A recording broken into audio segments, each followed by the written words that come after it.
Okay, I left off a little bit differently in each class. So in all classes I talked about this, the leading and the lagging strand, and most classes I left off with this. I drew this on the board, and I had here the 3' and the 5' end, and if this is the replication bubble, I asked you which would be the leading strand, and this down here would be the leading, and this would be the lagging strand during replication. And let me explain why that is. So here, if this is the 5' end, if you're going to make the complementary strand, then that means that this has to be the 3', and if this is going to be the leading strand, this is the 3', the new complementary strand, this would have to be the 5'. And so what happens, though, is that then this is leading because the new strand in green is going to grow from the 5' to 3' direction. Every new strand needs to grow in that 5' to 3' direction. In this case here, this is the lagging. To grow in the 5 to 3' direction, it has to start here and go to the end, then restart and keep restarting, and so that's why that's the lagging. But the thing is that DNA polymerase cannot, and we're going to write here, and I did this in some classes, initiate synthesis of a polynucleotide. They can only add nucleotides to the 3' end of an existing chain of nucleotides. So then what happens is the initial nucleotide strand, the very beginning, is a short one called a DNA or RNA primer. For a lot of our genes, it's an RNA primer. And so an enzyme called Primase can start the RNA chain from scratch. So therefore Primase, see what DNA polymerase can't do is it can't come to this and start adding nucleotides. It can only add nucleotides if nucleotides are present. But when you first start the strand, the very beginning, there are no nucleotides present, and so therefore DNA polymerase can't start replication. There's no nucleotides here, so it can't start growing it in the 5 to 3' direction. So therefore replication cannot occur if we depend on DNA polymerase by itself. So what happens is this enzyme called Primase is unique in that it can add nucleotides to a spot where there's no nucleotides present. So what happens is right here, the 5' end, this is your RNA primer that Primase adds. And then once that primer is on there, then DNA polymerase, now there's existing nucleotides. And so therefore DNA polymerase can add to that and begin to grow the strand in that direction, in the 5 to 3' direction. And that is the leading strand because it'll go to the end as keeps on unzipping and so on. Now if we look at the lagging strand, we need a primer. Let's say it opened up this much to begin with. So it adds down here it adds the primer here. So here it needs to add the primer right here to begin the replication, and then DNA polymerase can go add nucleotides to the end because it's growing in the 5 to 3' direction. 5 to 3' direction. So it gets to the end, and now the DNA unzips some more, and yet we need another primer. So every single time it unzips, and on the lagging strand, replication starts all over again from the 5 to 3' direction. So we add a new primer, and so there has to be a new primer on every single Okazaki fragment. All right, and so therefore the lagging strand has lots of primers. The leading strand has just a few. So therefore for this bullet here, only one primer is needed to synthesize the leading strand, but for the lagging strand, each, we're going to write Okazaki fragment must be primed separately. All right, and so that's what this picture illustrates. All right, and that's what the next picture illustrates as well. In a little bit different way than mine. Okay, so they're showing you just one side of the DNA strand over here. So they're showing you the it's going to grow in the 5 to 3 prime direction. So this is the lagging strand. So this is looking at just one side. So primase is adding the RNA nucleotides. And so it's adding the primer in the 5 to 3 prime direction. So now once the RNA primer is there, then in DNA polymerase 3, there's different DNA polymerases. DNA polymerase 3 begins adding the nucleotides to the end. So this is the lagging strand, because notice here it gets to the end and DNA polymerase comes off. So this right here, this is all about the lagging strand. So then now we have to start over here if it hasn't unzipped, and now we're going to unzip it some more. And so now we need, it doesn't show you here. Here's the something I don't like about this is that when it starts over here, you have to make a new primer. So I'm going to put here, this is the RNA primer.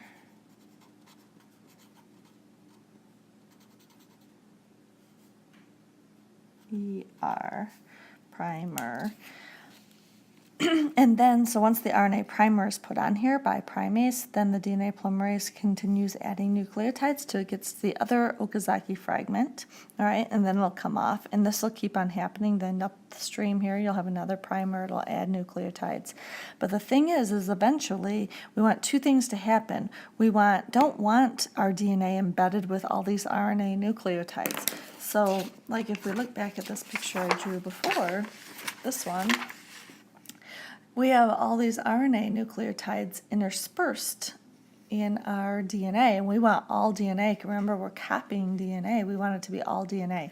So therefore, we have an enzyme called DNA Polymerase 1.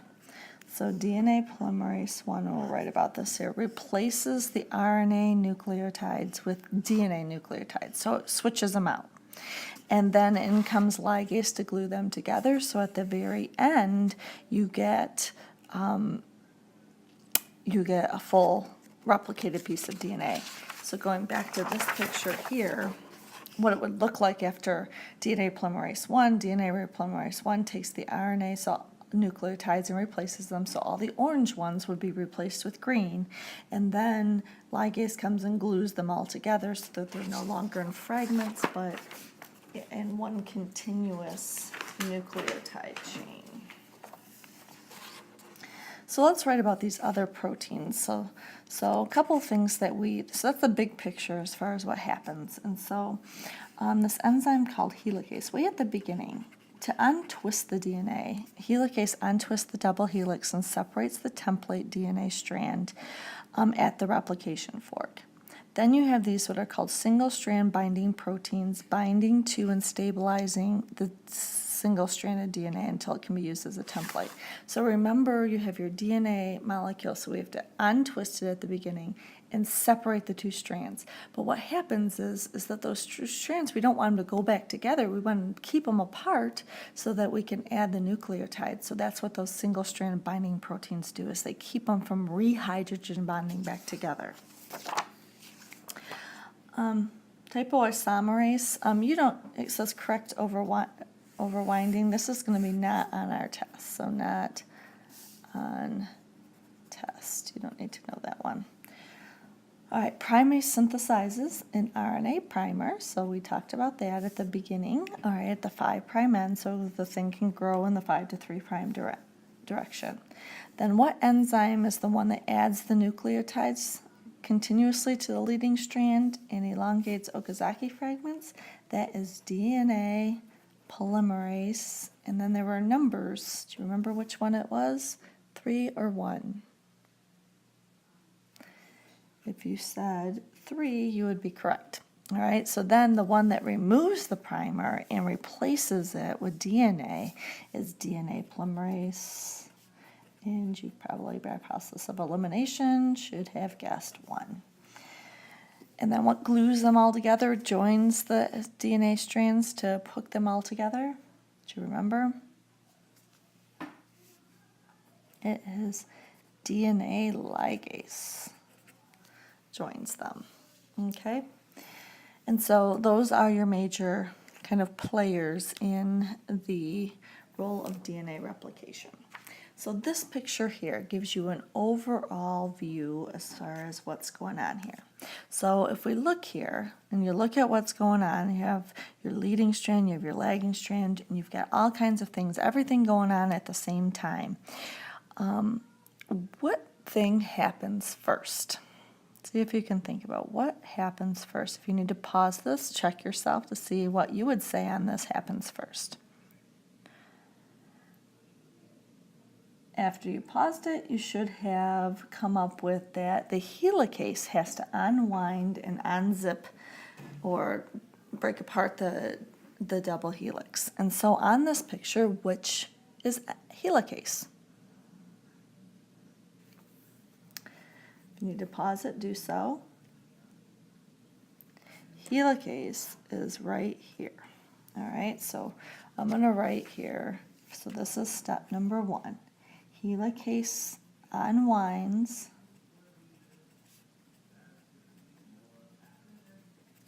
and unzips. That means to break apart the hydrogen bonds, the double helix. That's step 1. So that's your helicase. Now look at this picture and think about what happens next and what proteins are involved next. Pause it if you need to. What happens next is these guys here, the single strand binding proteins. So these guys right here, and put over here. So these are step 2, single. And this, I think, is where I left off with first hour. Everybody else didn't get to this. Single strand binding proteins stabilize the unwound DNA. What does that mean? It means that it keeps it from hydrogen bonding back together.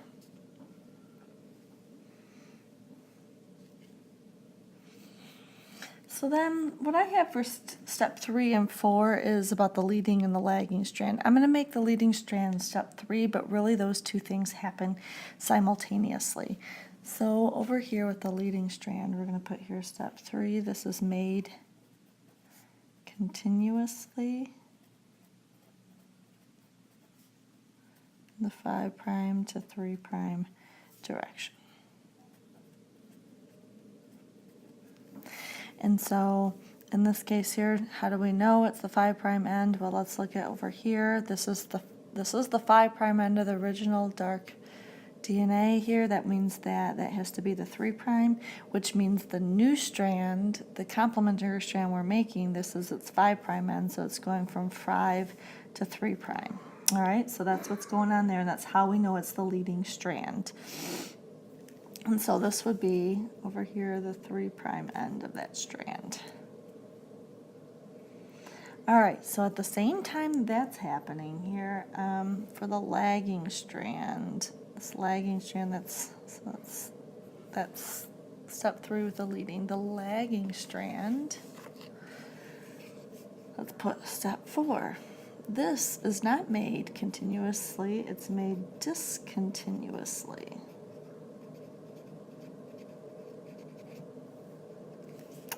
That's right, Primase synthesizes a short RNA primer, which is extended by DNA Polymerase 3 to form an Okazaki fragment.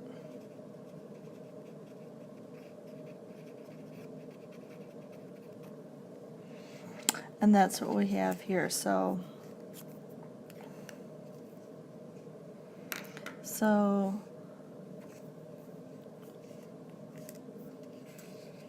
we've got, here's the 3' end, so that means this side's going to be the 5' end of the new strand.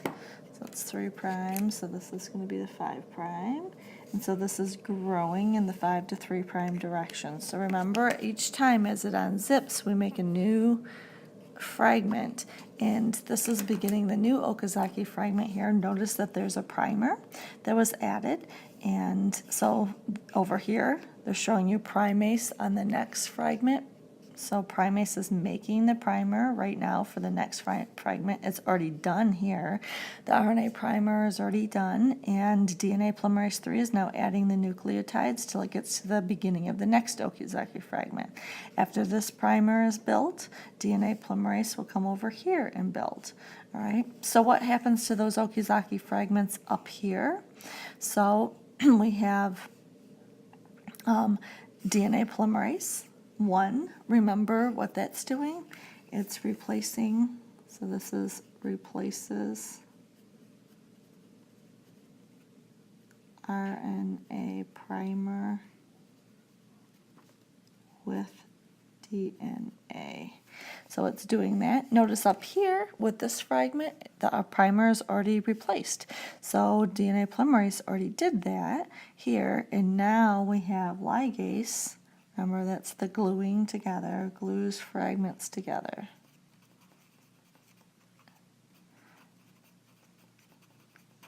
So this is going on at the same time new Okazaki fragments are occurring right here. All right, and glues them together. And so one last thing I want to write, let's write it over here about those things. So we'll call it step 5. After the RNA primer is replaced by DNA polymerase 1,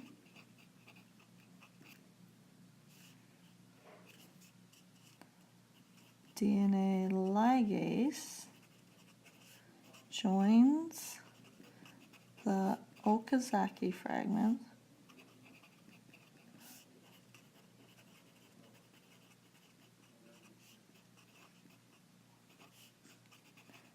to the growing strand, so that you end up with, after ligase is going to glue all these pieces together, you have your strand growing, and it's growing in this direction ultimately, even though it's being built left to right.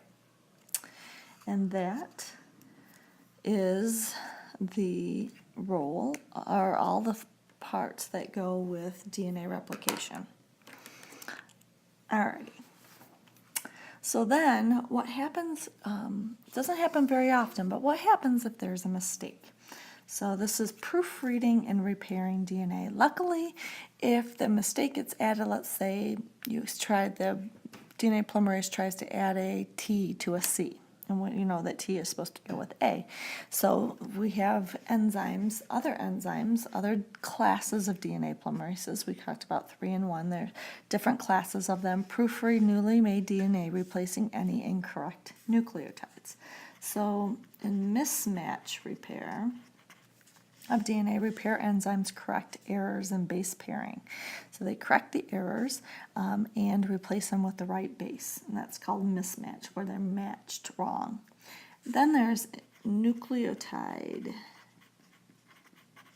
excision. This is where we have to cut out some nucleotides. In this type of repair, enzymes cut out and replace damaged stretches of DNA. So we go to this picture here. This is a common situation in which this excision repair would work. Notice here it says a thymine dimer distorts the DNA molecule. So these are T's, and it hasn't necessarily made a mismatch. It still is with an A, but if you notice here, do you see how these T's are bonded together this way? There's that little line right there that bonds them together. That's not supposed to be there.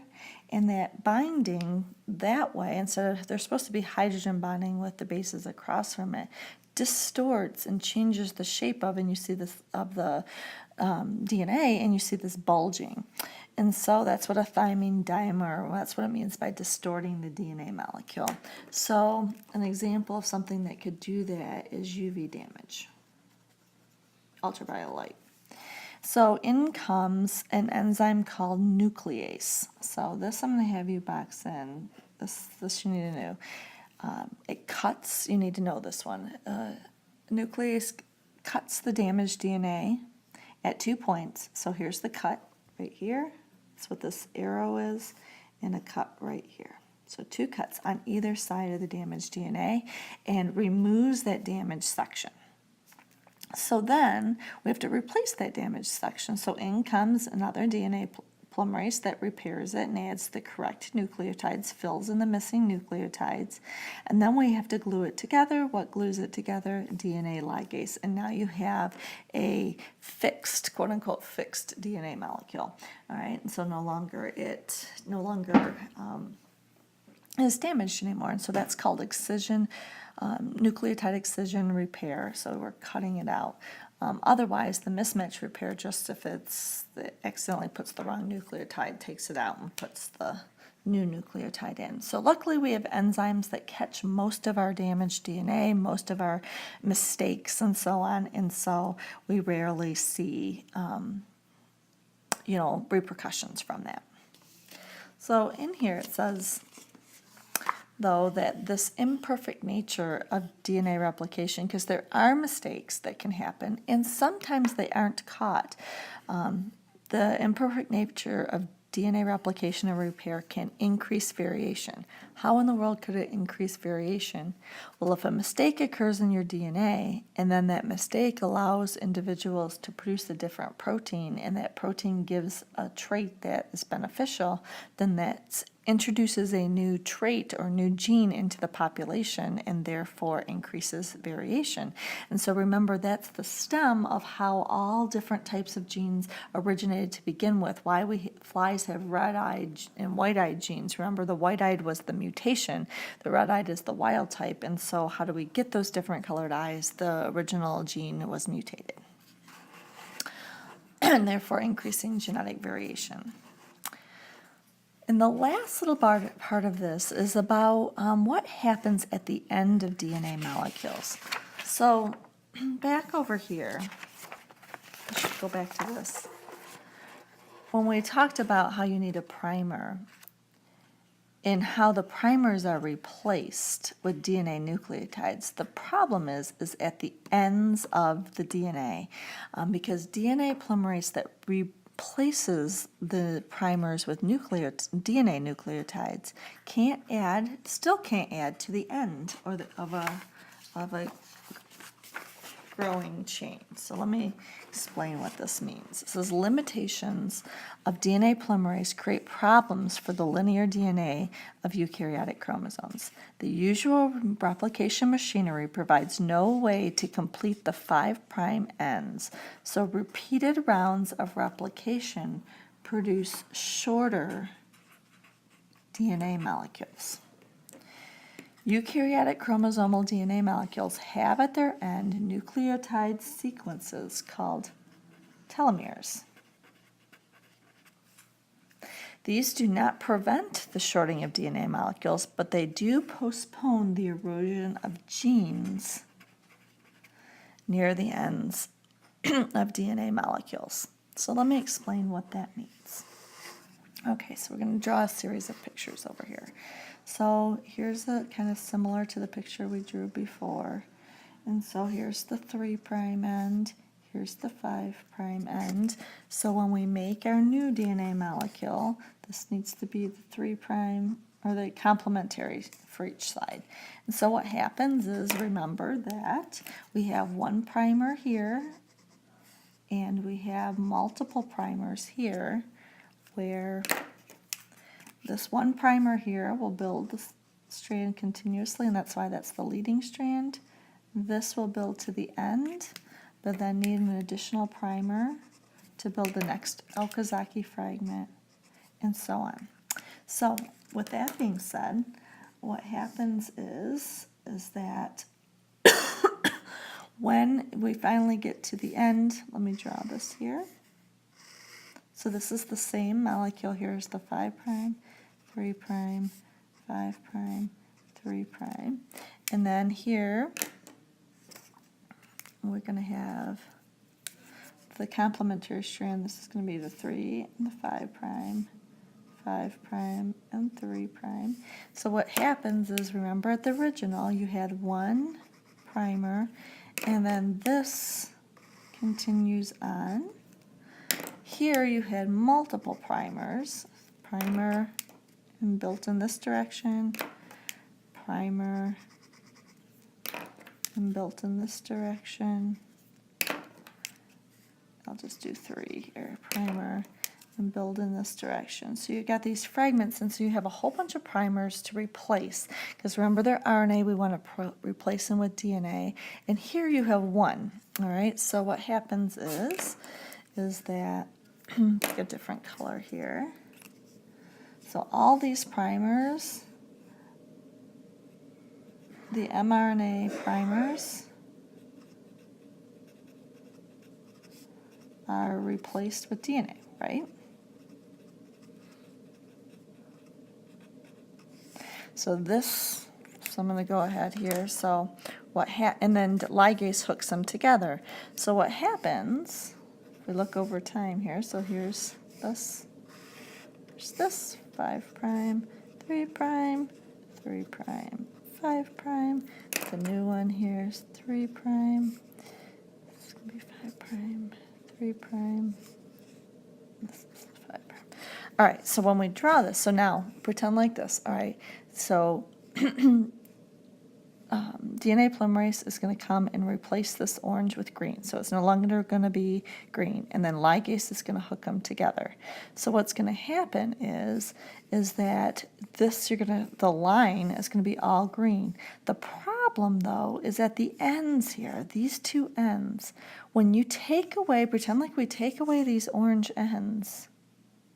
So we take them off, but the DNA polymerase that replaced these guys, there's no existing nucleotides here, so I can't add DNA nucleotides. That's the whole reason why we needed a primer to begin with, because even on the leading strand here, DNA polymerase can't start with nothing there and start adding nucleotides. So therefore, that was the purpose of adding a primer, so it can add the nucleotides and so on. Well, what happens is now that you've added the nucleotides and you take away that primer, DNA polymerase can't replace that primer, and so that happens only on the ends. And so what that looks like is this. So you're not going to have, wherever that orange at the end was, that primer, it disappears. We take it off, but DNA polymerase can't replace it. So therefore, this looks like this, where this part's not replaced. The end here isn't replaced. And this one, we take the primer off, but we can't replace it, so it starts this way. So therefore, here we have right here and right here, we have missing nucleotides at the 5 prime ends. Now, that's a problem. So then imagine the next time our cells divide and we have to replace this DNA, and each one of these DNAs replicate, then we're going to have even shorter 5 prime end, and even shorter. Every time it replicates, that end gets a little shorter and a little shorter. And so that's a problem, because what's the purpose of our DNA? To make proteins. It has genes. So therefore, we have some protection measurements, and that's what we wrote here about these telomeres, that there are these nucleotide sequences that don't code for making proteins at the very ends of our chromosomes, and so the ends of our DNA. So therefore, as we replicate our DNA and the ends get shorter and shorter and shorter, for a long time, it doesn't matter that they're getting shorter, because the DNA that we're missing are not actually coding for genes. And so therefore, it doesn't hurt us for a long time. All right, so that's what it means, that the telomeres do not prevent the shortening of DNA. The shortening does happen, but they do postpone the erosion of genes near the end of the DNA molecule, because they're not genes, the telomeres.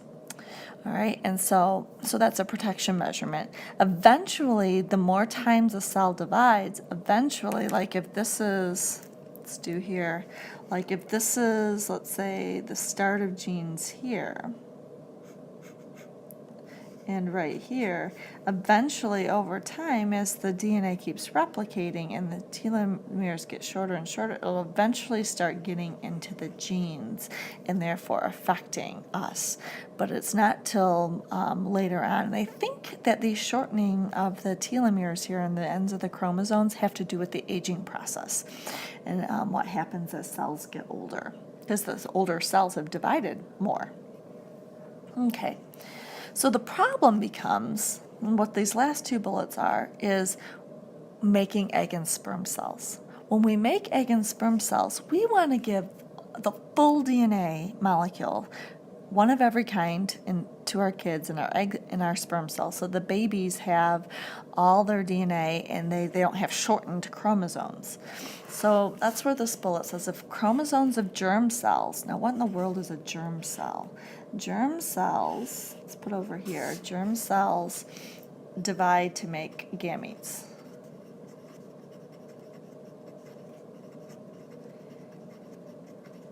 All right, so how do we make gametes in meiosis? So remember there are 2 cell divisions in meiosis, 1 to 2 cells and 2 to 4 cells. This whole process is meiosis. These guys right here are your gametes. This right here is your germ cell. So germ cells are in testes and ovaries to divide to make gametes. So if chromosomes of germ cells became shorter in every cell cycle, essential genes would eventually be missing from the gametes they produce. That's no good. All right, we want to get full pieces of DNA to our kids. So an enzyme called telomerase catalyzes the lengthening of telomeres in germ cells.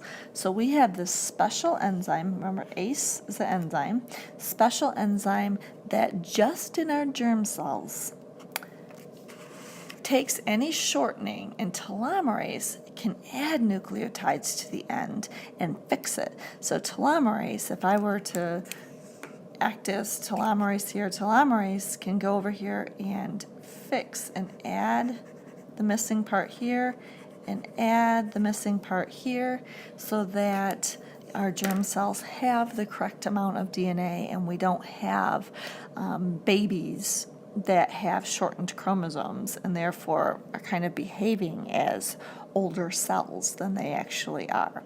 So this telomerase only found in germ cells. Only in germ cells. So you can imagine that there's a lot of research being done with telomerase and how can we prevent the shortening of the telomeres and this whole multi-billion-dollar industry of anti-aging. It's a big deal, all right? And so there's a lot of research being done with that. And that is the end of Chapter 16. So I hope you guys enjoy the rest of your break, and I'll see you on Wednesday.